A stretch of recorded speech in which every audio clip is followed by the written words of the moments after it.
Olá, sejam bem-vindos ao Hematotalks, mais um episódio. Temos a honra de ter Dr. Ricardo Hellmann, médico hematologista do Einstein e da Beneficência Portuguesa, que participou, inclusive, da nossa formação na Santa Casa e do mestrado, né? Tem participação na banca do mestrado, tanto minha quanto da Natália, então... Tá desde do começo. Exato, agradecimento inicial e agradecimento por estar aqui para falar de doenças raras, né? Aqui, especialmente em hematologia.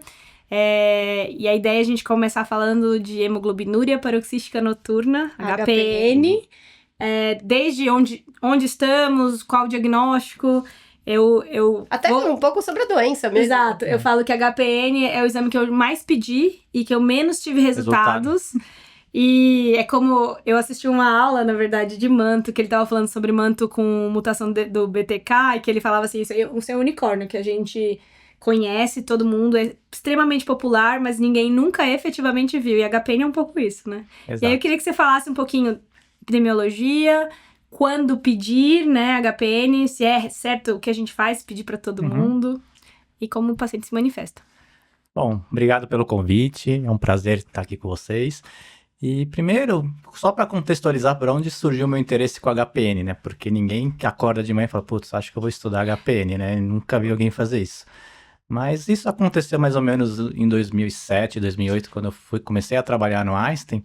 E na época o Einstein fazia muito transplante para órgão sólido, né? Era o maior serviço do Brasil para transplante de fígado. Eu chegava a fazer 300 transplantes de fígado no ano, pelo SUS, né? Era o PROAD.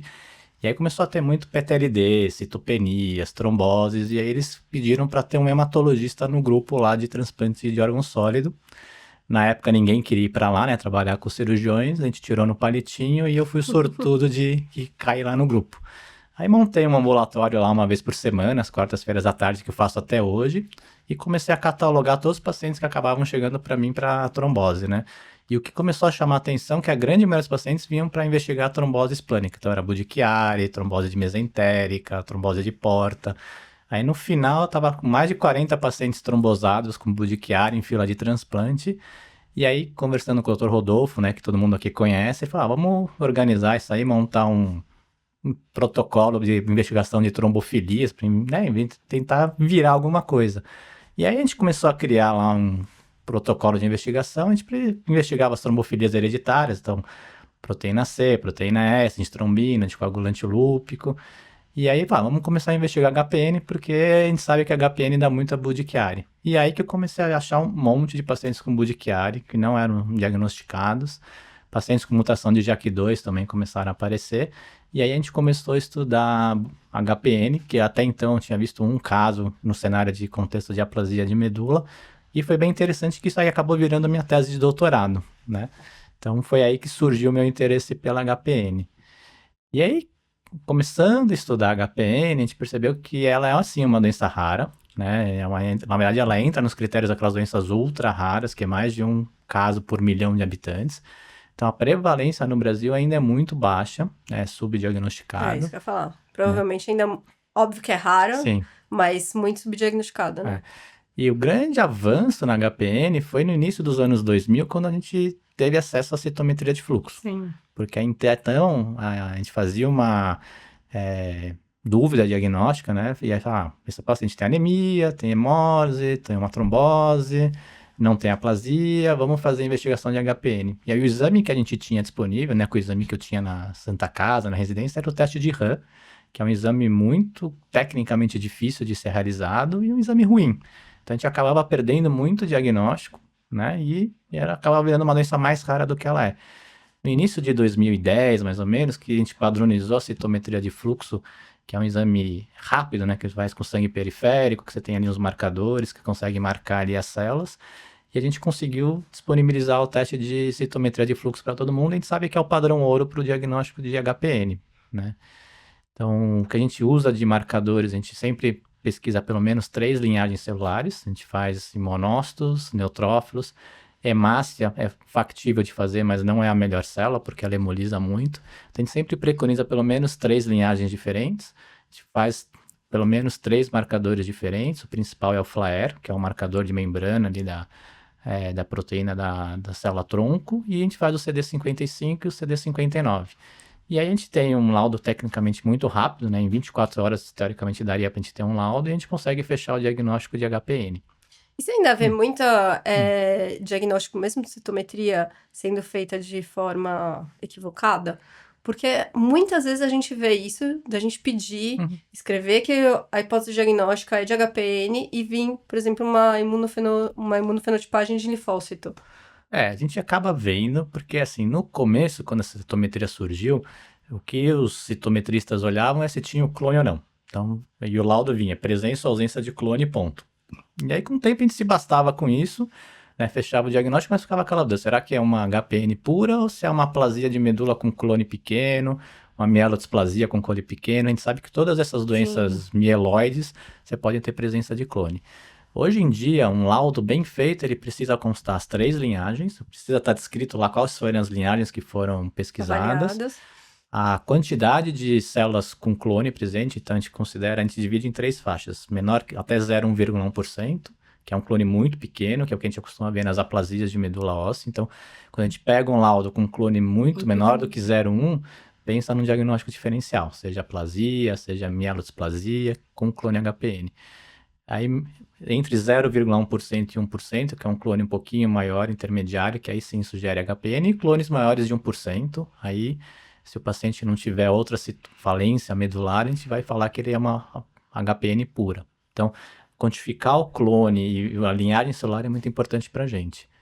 Mas assim como a Natália falou que vem laudo errado, mas muita gente também pede imunofeno sem saber que você tem que especificar que é imunofeno para HPN justamente para preencher todos os critérios. Exato. Então só imunofeno que é do sangue periférico, exatamente. Né? Porque acho que ainda deve ter gente fazendo avaliação medular para pesquisar HPN. Eu já vi HPN negativo, mas na verdade o que tinha sido pedido era um imunofeno simples, né? Então os citometristas também, né, quando a gente vai discutir, é muito importante que eles saibam qual é o pedido também, né? Exato. Que seja muito claro, né? O Fleury tem até uma orientação para paciente, Fleury e DASA. Eles têm, assim, se você quiser isso, peça dessa forma. Cada vez mais detalhar o pedido para o cara saber o que ele está pesquisando, né? Porque isso vai impactar no diagnóstico e também no tratamento. Sim, né? sim. Porque pacientes que têm clone HPN não necessariamente vão precisar de uma terapia anticomplemento, às vezes vão precisar de um transplante de medula, vai depender muito do diagnóstico que você vai dar para o paciente. E você falou muito, eu acho sensacional, assim, você personificar como foi que a HPN entrou na sua vida, porque sempre é assim, né? A gente tem uma preferência por uma certa doença ou não, ela tem uma origem na trajetória, às vezes colocada, às vezes por afinidade, mas eu acho que esse é o grande motriz da gente se interessar cada vez mais por áreas específicas, é muito legal. E você falou trombose como sendo um grande apresentador, né? Uma maneira de se apresentar, uma maneira que é pesquisada, e quais outras maneiras que HPN se apresenta clinicamente no consultório? Então, que nem o nome diz, né? Hemoglobinuria paroxística noturna. Então, hoje a gente sabe os critérios diagnósticos de HPN. O paciente, 90% dos pacientes ou mais vão ter anemia, algum grau de anemia. Normalmente é uma anemia hemolítica, tá? Então, quando a gente recebe o paciente com uma anemia hemolítica, a gente tem que pensar nos diagnósticos diferenciais. Então, primeira coisa é descartar a anemia hemolítica autoimune, que é a doença mais prevalente. Sim. Então, obrigatório um teste de Cumbres para afastar esse diagnóstico. Afastando a anemia hemolítica autoimune, a gente vai pensar nos outros quadros de anemia hemolítica intravasculares, né? Então, a gente sempre vai afastar as hemoglobinopatias, então falciforme, talassemia, doenças de membrana, né, que vão entrar num fluxo de diagnóstico. E afastando isso, a gente vai pensar nas anemias hemolíticas adquiridas, e HPN é uma das principais. Outro sintoma que é muito comum é fadiga crônica. Então, mesmo o paciente que não tem anemia, uma anemia tão importante, hemoglobina de 10, 11, mas ele tem muita fadiga. Desproporcional, tá? Né? Sim, por conta do estado inflamatório que essa doença causa, tá? Então, é uma doença de jovem, a grande maioria dos pacientes ali tem nessa faixa entre 20 e 40 anos de idade, um quadro meio inespecífico, então uma anemia leve, com muita fadiga, muita dor, tá? A dor é uma coisa bastante prevalente, então, principalmente dor abdominal, dor torácica. Então, é um paciente que chega num consultório do clínico, da ginecologista, e ele fica rodando em médicos até conseguir fechar o diagnóstico. A hemoglobinúria, né, que a gente achava que não era tão prevalente assim, ela hoje é em torno de 60%, né, nos estudos mostrando pivotais, então ela é prevalente sim, mas ela é infrequente, cíclica, né? O paciente pode apresentar, fica um tempo sem, de repente ele hemoliza de novo, então ele tem. Então, os sintomas clínicos mais comuns fadiga, dor, dispneia também muito importante, seja por microembolia pulmonar ou por conta da anemia, da fadiga, dor abdominal e da parte laboratorial, da anemia hemolítica, todo mundo vai ter. Insuficiência renal também é bastante comum, a gente sabe que 1/4 dos pacientes ao diagnóstico vão ter algum grau de insuficiência renal, alteração de clearance, e ao decorrer da história da doença, metade dos pacientes vão entrar com falência renal e trombose. A trombose é um diagnóstico muito comum nesses pacientes, principalmente tromboses abdominais, tromboses esplânicas. Atípicos, né? Por conta da fisiopatologia, né? Como o paciente hemoliza muito, você vai tendo liberação de hemoglobina livre ali no plasma do paciente, e essa hemoglobina livre é muito tóxica, né? Um radical óxido, superóxido que a gente fala. Então ela precisa ser logo quelada para diminuir a acidose metabólica. E o que faz, o mecanismo que a gente usa para quelar, né, para tirar essa acidose é usar o óxido nítrico, né, que ele se combina com a hemoglobina livre e você tem um consumo rápido do óxido nítrico. Faz vasoconstrição. E o óxido nítrico faz a vasoconstrição na microcirculação e o paciente vai trombosando, tá? Então, a gente vê, né, por exemplo, os pacientes com Budd-Chiari, que também é uma doença rara, tem casuísticas mostrando que 1/4 dos pacientes com Budd-Chiari são decorrentes de HPN, que é uma das complicações mais importantes da HPN. E é a principal causa de mortalidade hoje em dia para os pacientes, né? Paciente de HPN morre por trombose de sítio atípico, seja abdominal, AVC, infarto. Isso retoma também uma das coisas, todas as vezes que a gente tem trombose de sítios atípicos, também lembrar do inverso, né? Sim. Que eu acho que na nossa rotina hematológica é onde a gente mais lembra, né? De pesquisar causas não clássicas de trombose, especialmente trombose do sistema nervoso central, trombose sítio esplâncnico, trombose não provocadas, pacientes muito jovens.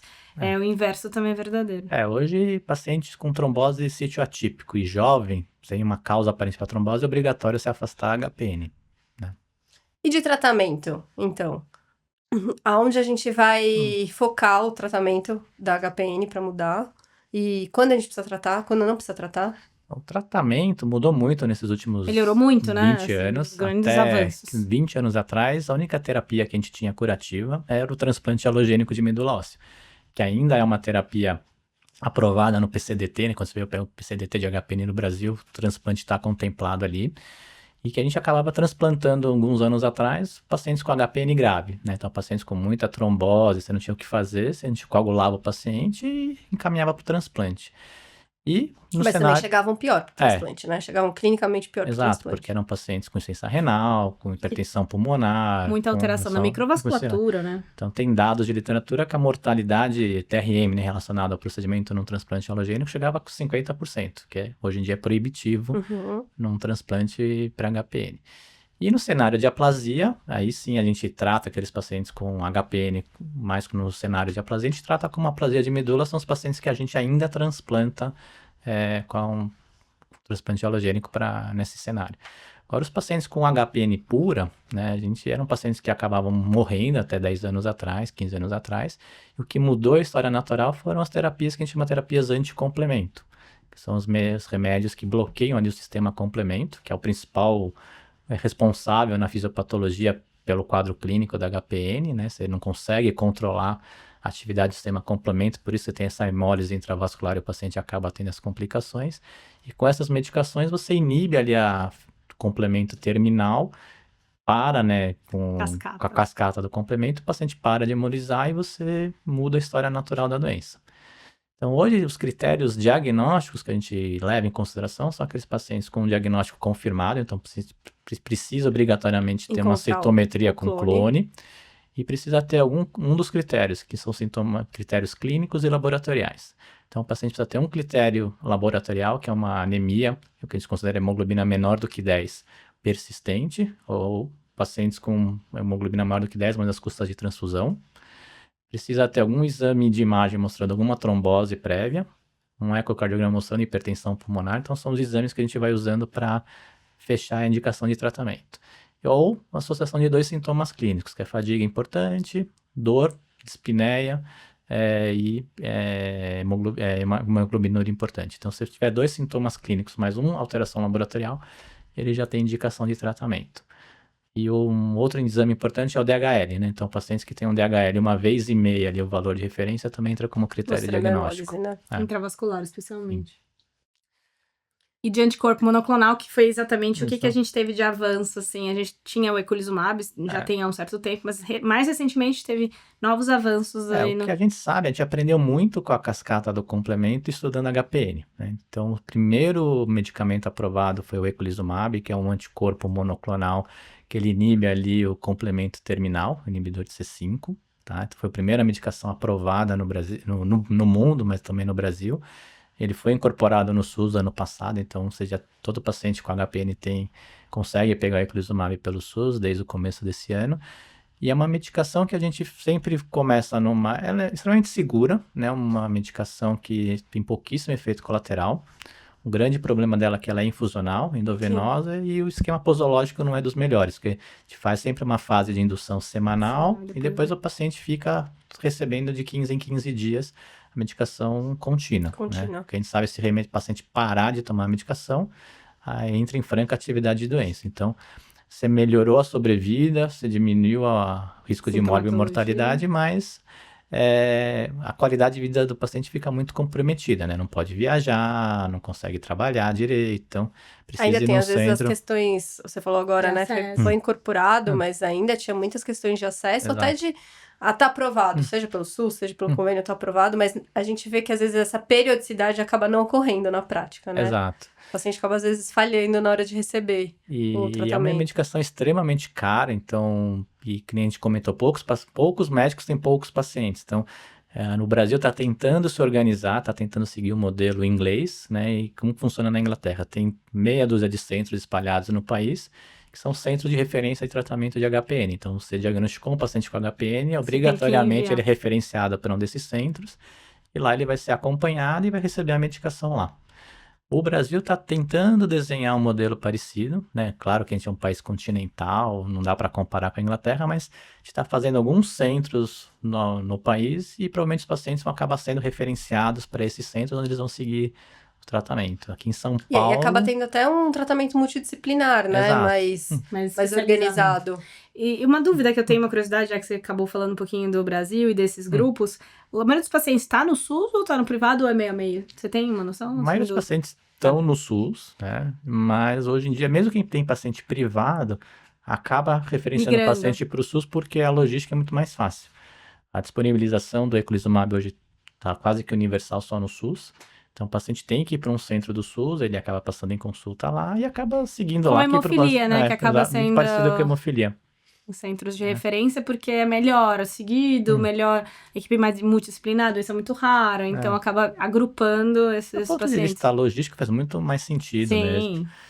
E depois do eculizumab, surgiu uma nova medicação, que é o ravulizumab, que também é um anticorpo monoclonal, que também é inibidor de C5. A vantagem do ravulizumab em relação ao eculizumab é só a comunidade posológica, né? Porque em termos de potência, eficácia, eles são extremamente parecidos. Tanto é que os estudos foram estudos de não inferioridade, né? Não de superioridade, porque você tentar superar uma droga que mudou a história natural, você tem uma sobrevida global de 98% em 5 anos, era muito arrojado. Então eles resolveram fazer estudos de não inferioridade e a vantagem é que agora a aplicação é a cada 8 semanas. Melhora bastante. É uma formulação peguilada, né?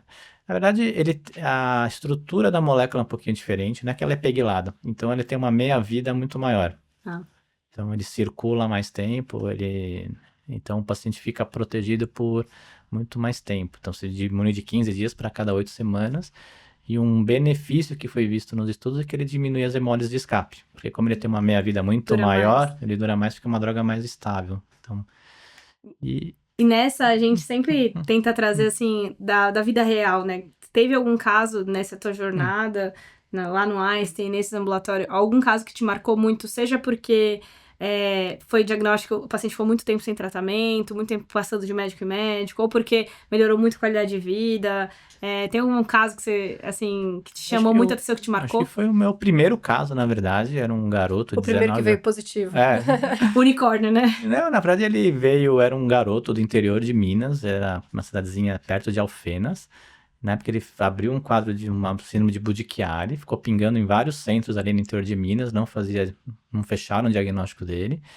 E aí ele viu na internet que o Einstein tinha um centro de hepatologia importante, ele pegou um ônibus e veio sozinho para São Paulo, chegou no pronto-socorro, com mastite, já tinha vários estigmas de Budd-Chiari, hipertensão portal, De patopata, né? patopata. E aí encaminharam pra gente, e ele tinha anemia hemolítica, acho que com DHL de 8.000, insuficiência renal. A gente fez a citometria e veio um HPN escarada, né? E aí foi o primeiro paciente que a gente conseguiu o eculizumab, foi por medida judicial na época, foi o primeiro paciente que ele recebeu o eculizumab lá no nosso serviço, e ele ficou tomando por muitos anos, né? E nessa época também foi o azar dele que mudou a lei no Brasil e o transplante de fígado passou pela fila cronológica para a fila de gravidade, pelo esquema do MELD. E aí esses pacientes com Budd-Chiari, que normalmente eles têm MELD baixo, porque eles não têm aumento de transaminases, a coágula fica normal, eles acabam indo para o final da fila e nunca são transplantados. Eles só são urgenciados para transplante quando eles começam a ter ascite refratária. E então a indicação de transplante de fígado para Budd-Chiari despencou. Hoje em dia a gente quase não transplanta mais Budd-Chiari, mas a qualidade de vida deles é muito ruim. E esse paciente, no final, ele acabou falecendo por uma peritonite bacteriana. De tanta punção. E morreu de choque séptico por uma peritonite bacteriana. E ele ficou quanto tempo em tratamento? Ele ficou acompanhamento uns 7, 8 anos com a gente, tomando eculizumab. E qual foi o diagnóstico de HPN mais surpreendente, assim? Eu não esperava, eu pedi, mas... algum que te lembra, assim? Normalmente é paciente jovem, né? Normalmente é mulher jovem que vem com um quadro bem frustro, uma TVP na perna e fala, putz, esse aqui não vou pedir nada. Aí alguém acaba pedindo uma pesquisa de HPN e vem. Você põe a culpa no anticoncepcional.